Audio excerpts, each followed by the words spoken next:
Hello everyone, please like, share and subscribe my channel.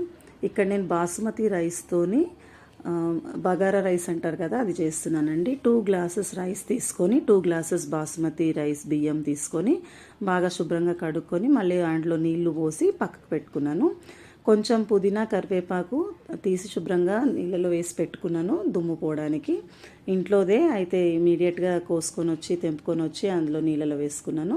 కొంచెం మసాలా దినుసులు అంటే అనాస పువ్వు ఒక 3, కొంచెం దాల్చిన చెక్క, మిరియాలు, లవంగాలు అంటే 5 మిరియాలు 5 లవంగాలు అట్లా తీసుకున్నాను. షాజీరా ఒక స్పూన్ తీసుకున్నాను. ఇక్కడ 2 టేబుల్ స్పూన్స్ పల్లి ఆయిల్ యూజ్ చేశాను. మీరు కావాలంటే నెయ్యి కూడా వాడుకోవచ్చు.